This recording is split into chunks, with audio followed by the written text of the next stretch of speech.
Hey, welcome to this video. So today I want to talk about basically my most used tools inside of Animbot, the tools that I find myself using most often as I'm animating. So I have this scene open up here, and this is just a basic walk cycle. And I'll start with this animation to kind of show some of the main tools that I use. So with Animbot, there are so many tools within it that I actually find myself learning about new tools that I didn't even know about. So I'm constantly learning about Animbot and all the different functions within it. But let's go ahead and just talk about sort of the main tools that I find myself using most. So right off the bat, one of the first tools that I use when I'm animating is the quick select tool. We can select it down here and that will open up this extra window here and we can scale it as needed.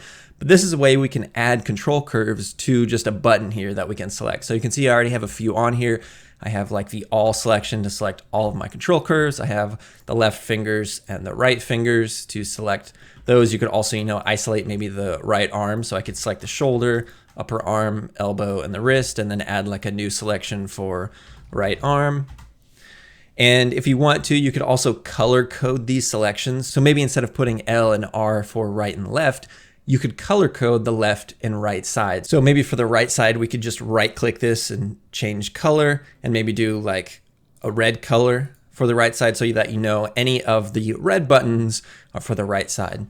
So that's another way we can use this. So this is a really helpful tool that I use all the time whenever I'm animating. So the next thing that I want to talk about is a pretty simple tool. It's just the copy animation and paste animation as well as the copy pose. So we can go ahead and use this if we wanted to copy a pose. So I can select that, go to frame 8, paste that pose, and it's going to paste that pose. It's obviously pretty similar if you just middle mouse clicked on frame 0, clicked, drag to frame 8, press S, and then that will actually copy that pose over as well. But one of the really great things about this copy pose function is that it works across multiple Mayas. So if you're actually trying to move a pose from one scene to another, you can have another Maya open up and actually just use this copy pose function and then paste that pose in your other scene. The exact same thing with the animation function. So we can select this button to actually copy an animation, and then you can have another Maya open up and it's going to remember that animation that you copied across your Maya applications. So you can copy your animation in one scene and then another scene you can paste that animation. So this is a really helpful function for copying and pasting animation, as well as copying and pasting poses. So I use that pretty often, especially if I'm trying to transfer an animation from one scene to another. So another set of tools that I want to talk about is the Tween tool, as well as this Key Slider tool. So let's first talk about the Tween tool. It's pretty easy to understand. It's a way to kind of blend between two poses. So if I go to frame 12, I can select the Tween tool, and if I just click and drag, it's going to blend closer to the pose before. And then if I drag forward, it's blending closer to the pose on keyframe 15. So it's a way to kind of just quickly blend between your poses, a great way to create breakdowns for your animation. Now, something else that I always have on the Tween slider is the option to actually overshoot a pose.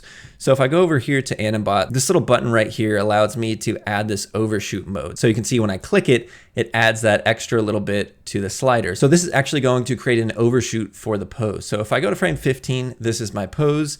And let's say on frame 12, I actually want to overshoot the pose on frame 15. So I can go ahead and select one of these overshoot values. So now the keyframe on frame 12 is an overshoot pose, just a little bit of frame 15. So this is a great way to quickly add overshoots to your animation. I love having that overshoot slider on there to quickly add in those overshoots to an entire pose. Now on this Tween slider, we have a couple options here if we open this up. Usually I just use the default tweener, but you can mess around with some of these other options, blend to default, blend to ease, blend to frame, all these different options. Honestly, I don't know exactly what each one does. I usually just stick with the Tween slider, but you can hover over any one of these and it has a really awesome GIF kind of showing what each one will do and what each one is good for. So this next tool is the Key Slider, which has a lot of different options in here. So if I open this up, usually I have it set on pull push, which is a great way to basically kind of scale up your keyframes. If we look at the GIF here, you can kind of see what it's doing. It's kind of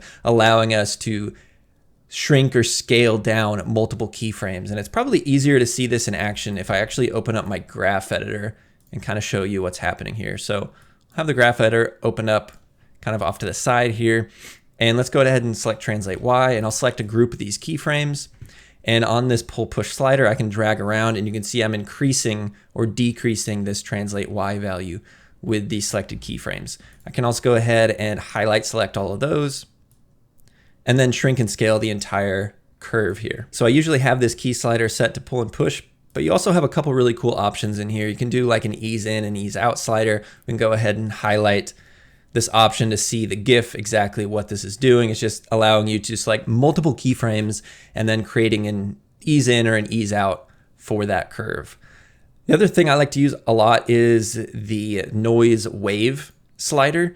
And it might be easier to see if I actually get like a group of keyframes here. So I'm gonna go ahead and go to my Translate Y value just so I have some curves to do this on. I'm gonna delete all those keyframes. It's gonna kind of ruin my animation here, but what I want to do now is just go in here and start just inserting and adding a bunch of keyframes to this curve here to kind of show you what this noise wave slider will allow us to do. So I can go ahead and highlight all of my keyframes and then go to the slider, and I'll go ahead and select this, and it might take a few times. It does it a pretty incremental amount, but doing that, you can see we're actually creating this sort of like noise, this kind of random noise on this curve, which I find really helpful if I want to do maybe something like camera shake, or maybe a character is getting like really tense and you need to have that small little noise, like shaking noise in the character, that can be really easy to create with this noise wave slider on your animation. I'll go ahead and undo to go back before I kind of ruined the walk cycle here. So another helpful tool that I quickly wanted to show is down here on the bottom, and this is where we can actually select different tangent types. And there's a couple different tangent types that can be really helpful, especially with working with a cycle animation like a walk cycle. So I'll go ahead and select the chest control, and I'll go to the rotate Z value. And a lot of the times when you're working with a cycle like this, you'll probably find that the first and last keyframe of your tangents aren't completely smooth, especially if you're working with Maya's auto tangent, which is the tangent type I typically use. But you can see with auto tangent, it's not actually creating a smooth curve here. We have these flat tangent types, so we're getting an issue with this cycle. So basically we're getting a slow in and slow out at the start and end of our animation, which is not what we want. So what we can do is actually highlight these keyframes, and we can change it to something like a polished tangent. And you can see here that this will kind of calculate the best smooth tangent transition between your keys. So you can select the first and last keyframe for all your animations and then choose the polish, and you can see it's going to create a nice smooth transition on that. So that can be a helpful tangent type as well. You can also have the tangent type for the cycle match, which does something very similar to that if you're working with animation that needs to cycle. So these tangent types can be really helpful. I'll go ahead and close this out.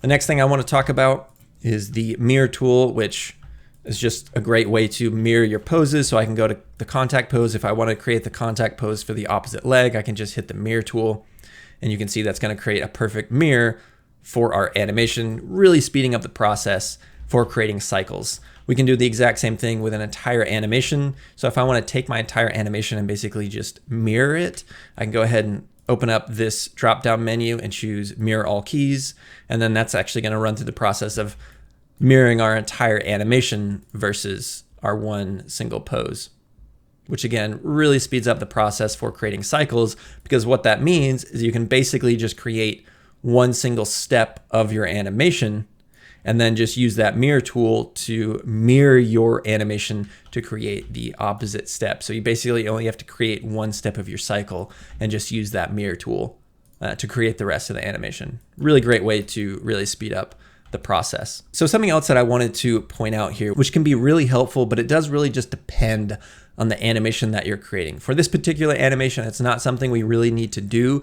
However, if you are working on an animation where the character is spinning around a lot, maybe flipping around, you might run into gimbal lock issues. And one really great way to fix that is if you actually change the rotation order on your animation. So if I go over here to the attribute editor and select the, let's see here, the root XM value here, we can see our current rotation order, which is XZY. So if I come down to this tool right here and select it, we can select the M rotate order for this actual control curve.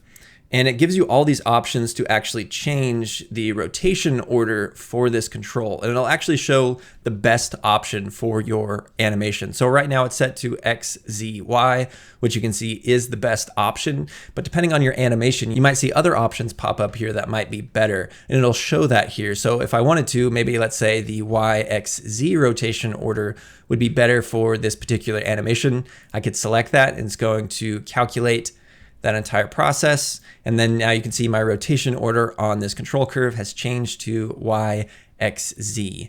And that's just a really great way if you run into some really bad like gimbal lock issues, you can try changing your rotation order, which might really help with that, especially if something like the Euler filter is not working. So that's a tool that I use pretty often, especially if I'm working with an animation that's a bit more complex. So another tool that I use pretty often is just this copy Xform world space, which is a great way to kind of just copy the position of one control and paste it to another. So I can select this foot control, select the copy, go to the left foot.